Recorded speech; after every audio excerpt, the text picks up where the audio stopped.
Alrighty, we will go ahead and get started. Hello and welcome to Photoshop Basics. My name is Hannah and I am an instructor at PAR Library. And today I will be assisted by my chat facilitator, Tony. Please say hi, Tony. Hey everyone, how are you doing? If you have questions, just put in chat. I'll keep an eye on it. I'll let Hannah know about it. Awesome. So some ground rules before we get started. Your mics have been muted on purpose. If you have program-related questions you would like to ask, please do so in chat, which can be accessed at the bottom of your Zoom screen. Your text will only be seen by panelists, not all attendees. Any inappropriate behavior will result in your removal from this virtual program. We will try to answer the questions as we go along, but there will be time for Q&A after the lesson is over. All right. Get out of here. So what is Photoshop? Photoshop is a software used to create and enhance photographs, illustrations, and 3D artwork. We're going to explore two different ways of editing photos. One is directly by rewriting the properties of pixels and indirectly by overlaying additional information on top of those pixels. Let's see here. So I'm going to go ahead and open up Photoshop 2022, and we will start with open up here in this upper left. You can also go to File, Open, whichever you'd prefer. And on your computer, and I saved these files to my desktop. All righty, so I'm going to start with this image called Dark. If you ever have a photo that is underexposed and you would like to see if you can salvage it, this will be right up your alley. But first, let's focus on the workspace. So up here where you see File, Edit, Image, Layer, that is your menu bar. And for the most part, we're just going to be using File and let's see, maybe sometimes Image if you need to crop something. The little bar below it is known as your Options bar, and this features tool-specific options. So if you change the tool that you're using, the Options bar will change. So for instance, I'm going to swap to the Brush tool. And if you notice, a few of these options changed. If I select any other random tool, that Options bar will change. Let's see here. There is an option over here if you don't like this layout. This is the Workspace options up here. I know it's a little hard to see, but if you select it, you can choose between a couple of default Workspace options. I usually stick with Essentials, but if I'm doing some illustration in Photoshop, I swap to Painting. We'll stay within Essentials today. And this bar over here will be your bread and butter for all of Photoshop. This is the Toolbar. This toolbar features different tools organized by function. So we have some selection tools up here. Then we have some creation tools such as the brush tool and the clone stamp tool, and also some navigation tools like zoom and the hand tool. Any tool that you see that has a very tiny little triangle in the lower right, if you right click it, there are subtools underneath that. So whenever you see that little triangle there, just right click it and just explore what other tools are available. And then this centerpiece is your canvas or your document window. It's where your drawings and your photos will be displayed. And then over here are your panels. These can be customized by click and dragging them anywhere or by selecting your workspace options. Are there any questions yet before I go ahead and delve into our lesson? I see two questions here. One from Okay. Linda Paulson, asking, do the recordings, are they going to be shared after class? Yes, a recording will be sent out after class. You can also access this video on YouTube. I think there might be one already listed, but if not, they will be posting this after class is done. What is that second question? Second question is by Isabella M. Do we need to download these images? No, you don't. I would just say, play around on Google and find some images or use images of your own that you find fit these criteria, because all the concepts we're learning today you can use on any photo. All righty, so let's see here.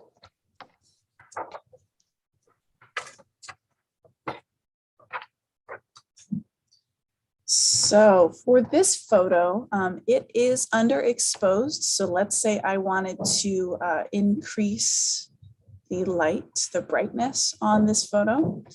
I went ahead and went up to File, Open, and opened this photo. What you're going to go to is Adjustments over here. Left click it once, and you have all these fun little icons. If you hover your mouse over it, it will tell you what it is. So for this one, we're going to use this little sun icon. If you left click it once, the properties panel appears and these little slider bars, and you can just left click and drag it to the right to increase the brightness, or drag it to the left to decrease it. You can also use this text field right here to type in a specific number. Or if you find that you have messed up, you would like it to return back to 0, you can just type in 0. You can play with the contrast as well, but I'm pretty happy with the contrast in this photo. So I'm just gonna drag that brightness up to where you can see the color of that little lifeguard house and the text. But let's say if you only wanted to apply brightness to a part of a photo. So I'm going to undo everything that I did by holding Control and tapping Z as in zombie. Just going to undo. So if I only wanted, let's say, half of the photo or a third to be, to have the brightness increase, what I'm going to do is I'm going to go over to the rectangular Marquee tool. Left click it once, and I'm going to left click and drag from this upper left corner, and holding down on my mouse, going to bring it down to this lower right portion, and then I let go of the mouse. And I know this is kind of difficult to see, but there's a dotted line right here, and those are actually called dancing ants, which I found was really funny, but it basically is telling Photoshop that inside of this area is the only space in this entire photo where your changes will be applied. So I'm going to show you what I mean. I'm going to go back. I just have another question here. Sure. All right, it's by Chunsu. How do I get the software? So the software, you can either purchase a subscription and use it at home. I don't know the current pricing on it, or you can come to any of our branches, minus Davis, because they are currently closed due to construction. But every Plano Public Library branch has an Adobe computer that has all of the Adobe software loaded on it, including Photoshop, that you can come in and use for free as long as you have a Plano Public Library card. At Parr and Haggard, we do have a digital creation space that has multiple computers, and we also have equipment available such as Wacom drawing tablets that help with photo editing that you can use for free. If you have any questions, you can give any of our branches a call and we'll be happy to answer them for you. Any other questions before I get started on this process?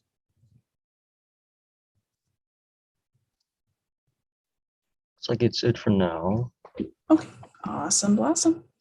So just to repeat what I did, I went over to the rectangular marquee tool. I left clicked it once, and I'm going to left click and drag, holding down on my mouse. And I'm happy with that selection, so I let go of my mouse. I'm going to go over to the adjustments panel. I'm going to select that little sun icon. The dancing ants went away, but if you notice, there's a new tab right here. This is a new layer. And I'm going to just left click and drag that to the right. And it only applies it to that area of the photo that I have selected. A little perk down here in the layers panel, if you see a little eye icon, you can toggle that on and off and review your changes. So if you want to see the before and the after, I'm going to show you how to apply even more specific changes next. But if there are any questions in the chat, feel free to just type them out and Tony will read them out to me. So I'm going to go up to File, Open, and I'm going to find a nice flower picture. Open. So let's say you don't want to apply any changes to the whole photo. You don't want to apply any changes to half of the photo. You want to apply changes to a very, very specific area. The Lasso tool over here, keyboard shortcut of L as in love, will be your best friend. So with the Lasso tool selected, and I'm going to zoom in on my photo by keyboard shortcut Z as in zombie. I'm gonna left click and drag to the right where I'm a little bit closer to these petals. Selecting my Lasso tool. I'm going to left click and drag around one of these petals. And you have to hold it. This is a very difficult process to learn at first. And the most important thing with the Lasso tool is you want to meet up with your origin point, so the area that you first started. So I met up with my origin point. I made a complete shape. I'm going to let go of my mouse, and I get those dancing ants around one petal. So let me show that again. I'm going to left click and hold and drag around one petal in one continuous motion. I'm going to meet up with my origin point. If you don't meet up with your origin point, Photoshop tries its best to guess where you were going, but it's not very good at guessing. So I just do this. It's going to take the quickest path to your origin point for you. Left click and drag. Okay. Now let's say that you miss a chunk of your flower petal, but you have already drawn your shape. You don't want to go back and redraw it. With your Lasso tool selected, if you hold Shift, a little tiny plus icon appears next to your cursor. And you can left click and drag and add to your shape. And it will add to those little dancing ant lines. Now let's say if I drew too much and I don't want the change to be applied to this area, I will hold Alt down with my Lasso tool selected, and I will carve away at that area that I do not want. So holding Alt, a little minus will appear. And that looks pretty good. Next, we're going to talk about a function called feathering. So for instance, if I went ahead and decided to apply a change such as brightness, do you see how sharp that line is right there? It doesn't look very smooth at all. You can tell it's obviously photoshopped. So with feathering, with your little area selected, you're going to right click, select feather, and I'm going to see what 5 pixels looks like. And it basically softens the border of your selection. Go back to brightness. You can tell it's a lot softer, so it's a smoother transition. So I think that's pretty good with about 5 pixels. So once again, right click, feather, 5.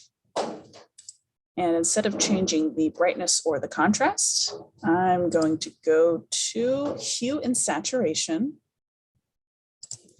And I'm going to just drag the hue bar around and just get some crazy color on there. Let's do a nice blue. I'm going to zoom back out with Z on my keyboard, left click and drag. And I'm going to use the eye icon to see the before and after. All right, I think that looks pretty cool. A quick tip on how layers work in Photoshop. Think of them like sheets of stacked plastic. So this hue and saturation layer is like a sheet of plastic to where you can see through it to the image below. You can change the opacity of a layer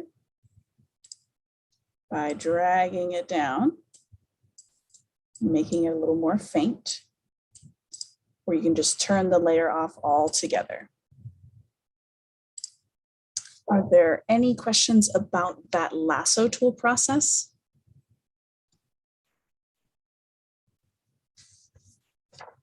Doesn't seem like there are any questions right now, Hannah. All righty, you guys, if you have any questions about this process or want me to repeat anything, just type it in chat. I am happy to help.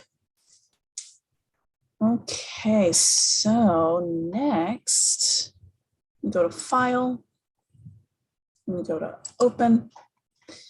And ooh, this is a fun one. We are going to correct blemishes. All righty, so these 2 previous processes I showed y'all we are editing the photo indirectly by using layers that are stacked on top of the original photo. So if at any point anything goes horribly wrong, you can turn off the layer, you can delete the layer altogether, and you still have your original photo and it is untouched. With this process, we're going to be using a tool that rewrites the pixels directly. And I will say, don't ever use the background layer to do this, because sometimes, photo editing can get a little funky and a little complicated. And if you notice, there's even a little lock icon over here, because Photoshop is even warning you, saying, hey, don't use the original photo to edit. It's always good to have a backup. So to kind of circumnavigate this, I recommend you right-click the background layer and you select duplicate layer. By default, it'll say background copy. That is perfectly fine. I'm going to select OK. And let's see here. So we're going to edit the pixels directly. And now if at any point we mess up and we can't Control Z out of it, we have no idea what happened, you can just turn off the layer and you can start over. All righty. So with the background copy layer selected and not the background, the original background, with this background copy layer selected, I'm going to go over here and I'm going to select the Spot Healing Brush tool. There are a couple of fun options below it, such as the Healing Brush tool, Patch tool. Those are all a lot of fun to play with. But for now, I'm just going to be using the Spot Healing Brush tool, keyboard shortcut of J as in Jacob. Now, a key to using this tool is you want your brush diameter. So if you can see my mouse cursor moving, you want that diameter, that circle, to be a little bit bigger than the blemish you are trying to get rid of. You don't want it to be too large and you don't want it to be too small. You can change the size of your brush diameter either up here on that options bar I brought up earlier by manually selecting it, or my preferred method is I use the bracket keys on the keyboard. So the left bracket key will make that brush diameter smaller, and the right bracket key will make it bigger. And for blemish correction, I like to zoom in pretty close. So I'm going to select Z on the keyboard. I'm going to right click and drag and get a little bit closer. Perfect. And we had another question here. Sure. It was actually related to what you just did there. Okay. It's from Anonymous. It's asking, Control Z is undo, but you mentioned hitting Z to zoom in and zoom out. Mm-hmm. So it looks like they just want you to clarify on what to do. Sure. There. Yeah. So holding down Control on the keyboard while you're in Photoshop changes the hotkeys to something different. So Control Z, for instance, I'll just paint something on here. Holding Control and then tapping Z is step backwards in Photoshop, or undo. But then just without holding down Control and just selecting Z once, it will bring up the zoom tool over here. So I can just zoom in and out. And that seems pretty good. But yes, holding down Control on your keyboard will change your hotkeys to a different function. So just keep that in mind whenever you need to undo something or redo something. It's definitely something to keep in mind. All righty, so I'm zoomed in pretty well. I'm gonna go back to the spot healing brush tool. Now my spot healing brush tool is way too big for this area. So I'm going to use my left bracket key to decrease that size to be just bigger than the blemish. And you just left click once. Photoshop fills in the details as best it can. And I'm just gonna left click once and left click once. One more time and again. I will say whenever you start getting into areas that have shadows or like a lip area, it can get a little bit dicey, but just play with the brush diameter size of your tool. You should be able to do most jobs successfully. I'm going to play with the before and after. Before, after, before, and after. And you can use this tool for stuff like bags under the eyes, blemishes, scars, anything like that. If you need more in-depth work than the blemish brush tool can provide, there is a little bit more complicated, but a much more powerful tool I'm going to show you next, where the same kind of concept applies, but it's called the clone stamp tool. So, file, open. Now let's do something like this one. Ooh, this one. No, let's do that one. So with the clone stamp tool, has the keyboard shortcut of S as in Sam. And let's see here, I'm going to make a background copy layer. So I'm going to right click background, duplicate layer, okay. So with the clone stamp tool, I'm going to increase this size. And I'm going to hold Alt and a little target or a little bullseye appears. I'm going to left click right next to the subject I would like to get rid of. So left click once while holding Alt. And I'm just going to paint over this subject. Let's see here. The key to the clone stamp tool is to resample constantly, because if you notice right here, that looks pretty photoshopped because I am sampling a little bit too much from one area.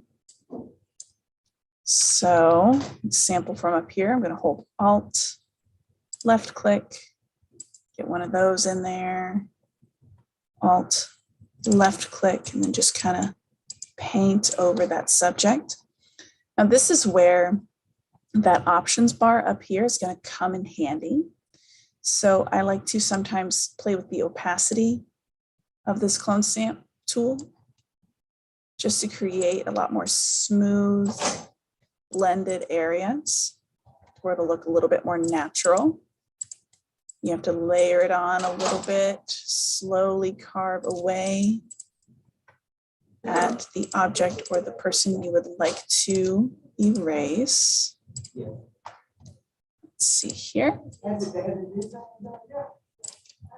And oops, see if you notice, I actually got a part of the building up here because I was sampling from up here. So I'm just going to hold Control and tap Z. And Alt left click. I can even sample from somewhere over here, but I usually recommend you sample from directly around the area because the lighting is always different wherever you're sampling. Let's see here. Let's get some from down here. Okay, so with this little eye icon before, after. So it's the same concept as the healing brush tool, but the healing brush tool is a lot more, let's see, it's simplified, and all you have to do is just left click once and the blemish is gone. But if you want a much more customizable experience, definitely do that clone stamp tool. And let me show you. Because sometimes, people have a lot of freckles in one area and they might not have freckles in another area. So I left click, hold Alt left click and cover up that blemish. All right. I tend to use the clone stamp tool a little bit more than I use the spot healing brush tool, because not everybody's skin is as flawless as this model right here.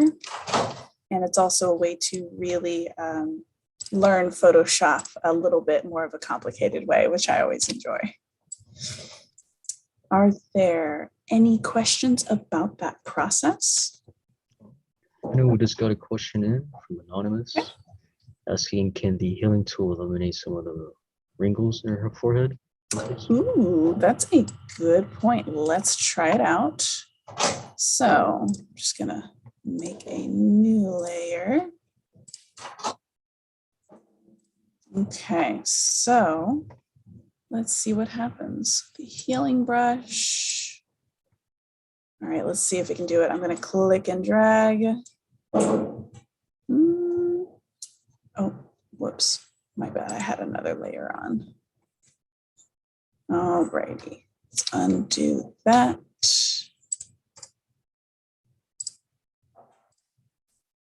All right, let's see. Click and drag. It does an okay job. I'm not too disappointed with that. It looks like you might have to take a little bit of a lighter hand whenever you're using it. Let's try over here. It's a little bit more bold. Yeah, it does a pretty good job. Just click and dragging. There we go.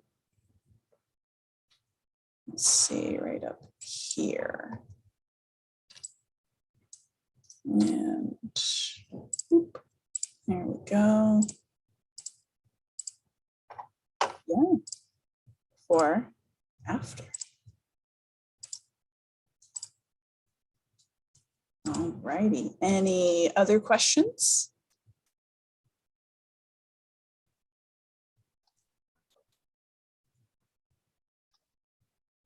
Looks like we're good for now, Hannah. All righty. I'm going to show you guys the last step really in today's class, which is how to export your photo. So let's say I am happy as a clam with this photo, did some editing. I'm going to go up to File. And first I'm going to select Save As, save on your computer. And I'm just going to put Move, Edited. So I always like to save my Photoshop file because I can return back to this at any point and keep editing. And a tip for anyone who is coming into any of our Plano Public Library branches to use our Adobe computers, bring your own USB storage device because our computers, once you log off, if they lose power, if you reset them, they are wiped. So it goes back to factory settings. So none of your work will be saved. So we recommend you bring your own USB device and save early and save often. So I saved the Photoshop file. I'm going to go up to File again. I'm going to select Export, Export As. And I typically choose JPEG. And for quality, I always go as high as it will let me. I select Great and Export. Once you are at the area that you would like to save it in, select Save, and it will be in that folder. So show you guys. All right. Here we go. We're going to go through this entire folder, Move and Edited. And there it is. That's really the basics of Photoshop to get you guys started. We focused on the Marquee tool and applying changes to just a very specific area of the photo. We focused on the Lasso tool to get even more specific with it. And then we focused on the spot healing brush tool and the clone stamp. So I'm going to go ahead and just kind of play around with some photos for a little bit, a few more minutes. So if you guys have any questions, please ask them in chat and I will be happy to go over any processes you guys might be wondering about. I know we just got another question in here. Okay. So what did you do to feather the clone tool or the spot healing tool? By BBC Isabel. Okay, let's see. For feathering the clone stamp tool, what I did with the clone stamp tool selected, the options bar is up here. And what I typically do is I change the opacity, turn that down to kind of soften it. And then this also right here is the brush selector for the clone stamp tool. So you can go through there and select a very soft round brush, which I already have selected. Or you can select a hard round brush, which makes the edges very, very stiff. I prefer to just use a large, soft brush with the hardness set all the way down to 0, just to make the edges of my changes very, very smooth. There we go. So I can just Alt and left click. Slowly paint away this person. Let's see. Sample from multiple areas.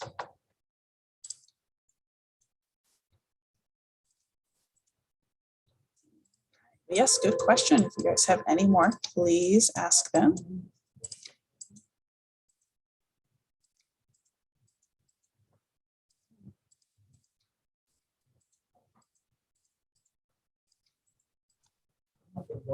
See any other question here, Hannah? I'll ask in the meantime. So from Anonymous, any tips for beginner using actions templates? Action templates. I wonder if they're talking about kind of the illustrative portion of Photoshop. If they say any different in chat, just let me know. So let's see here, file, new. These are the templates in Photoshop that load by default. So they have different ones for photo versus print, art and illustration, web format, mobile, film and video. I tend to just make my own. So if I wanted to make a drawing, I might type in, instead of pixels, go to inches. And I might do an 11 by 17. And I change the resolution depending on how many pixels I would like in this file and how large the file would be. I might do 200 and create. It creates a blank canvas, and Photoshop will typically save the last template that you created. But with how our computers work, if you come into one of our Plano Public Library branches, as soon as you log off, the computer resets, so your template won't be saved by default. So you'll have to recreate it each time you come in. But let's see here. I'm going to create a new layer, holding Control, holding Shift, and selecting N as in Nancy.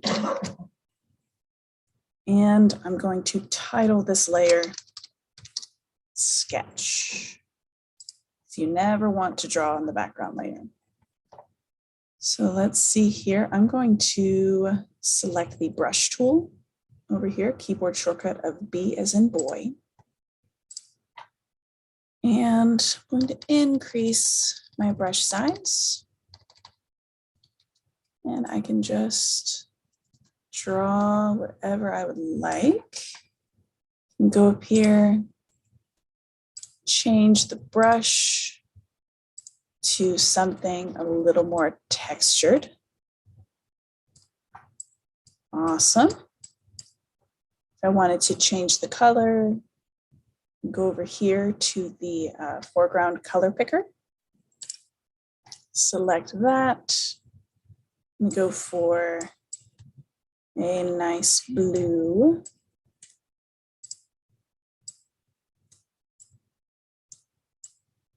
All right. Hopefully that answered that question about templates and stuff like that, but if not, please ask it again.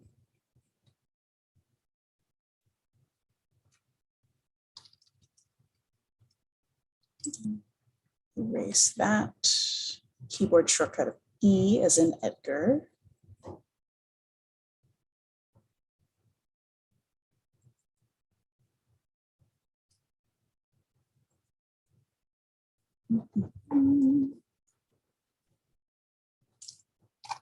All right. We'll probably give it another few minutes. Anybody has any questions? I'll just be playing around with some photos.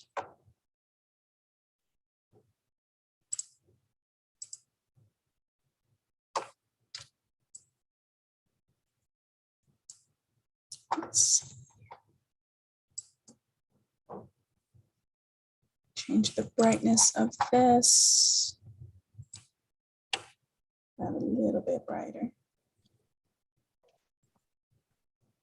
And it looks like we have, let me see,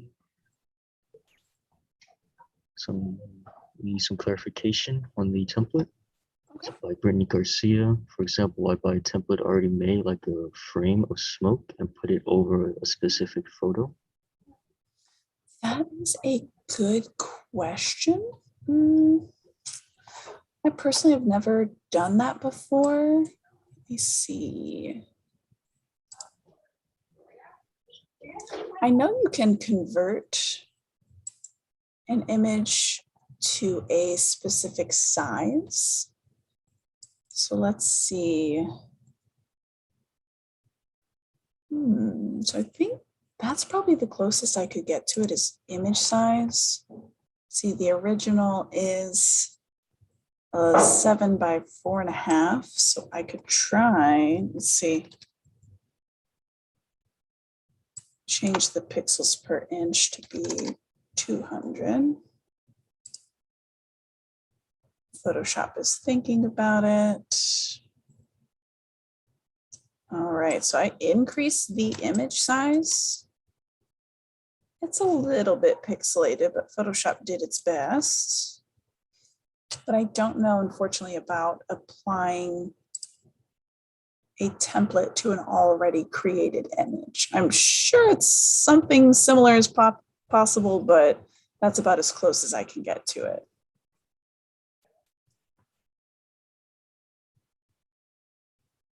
So Hannah, I do agree with you. I think there is a way to do it. But we do have another question here. Okay. Let's see. It's from WC Isabel. Is it possible to make something like a frame with wordage or designs and use it on a picture? Did you say frame, like add a frame and kind of words and stuff? Is that what you said? Yeah. How I'm reading it looks like making a custom frame. The frame is a bunch of words or it's a custom design. Oh, let me see if this answers that question. So if we wanted to, let's say, turn this into a poster of some sort, and I wanted to add text to it, I would go over to the text tool.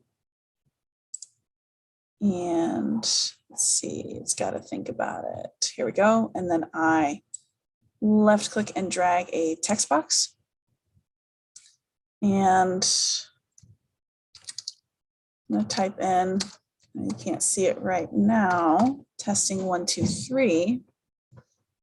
And I'm going to change the text color to maybe like a light blue. Oops, let me actually highlight it first. Here, select a light blue. And I'm going to increase the text size. Let's see what that looks like. Perfect. And I can change the font. There are a lot of font choices available in Photoshop.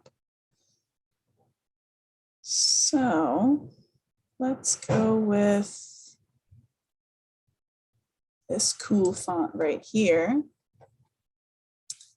And let's see, I think I can drag it by selecting the Move tool, keyboard shortcut of V as in Victor. I can click and drag it to be wherever I would like on the page. Adding a frame, I'm sure there is a better way to do it, but let me show you what I might do if I wanted like a frame or a border around this image. So I might select the Marquee tool and click and drag. And if you click and drag your selection after you've already drawn it and these little pink lines appear, that means you're centered on the page. Now I don't want the change to apply to the center of the photo. I want it to apply to the edge.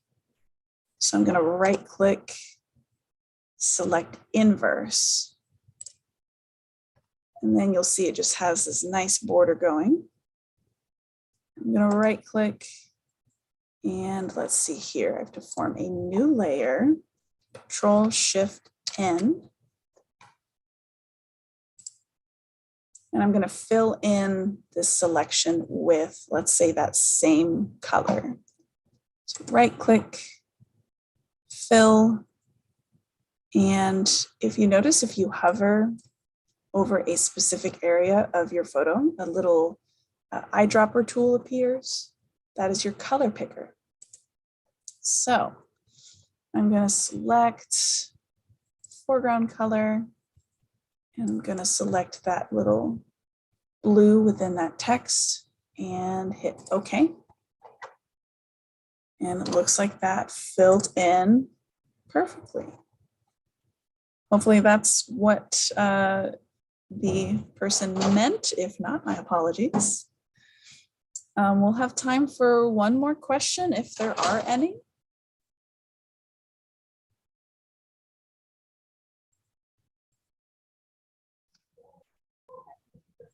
It does look like that answered WC Isabel's question there.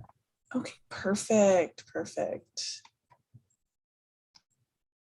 And I would like to advertise a service that we offer at the Plano Public Library.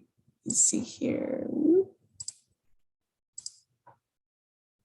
So we do offer a service called Book a Librarian. So if after this class you find that you're still struggling with any of the subject material that we covered today, you can go to our website, plano.gov, hover over library, and then select the prompt that says help from a librarian / suggest an item, or type in this URL directly. And you can fill out that form and you can put in the comment section, I need help with the Photoshop basics class, and a specialist will be in contact with you within 72 hours, business hours. And we will set up a free 30-minute one-on-one session tutorial with you at a time that works for you. So we can cover everything in this class, or maybe some other processes if we know what they are. There's also another resource that you have for free through Plano Public Library and your library card. It is no longer referred to as lynda.com. I believe it's referred to as LinkedIn Learning, but it is a premium video tutorial website that has tons of videos and resources for almost any software of your choosing.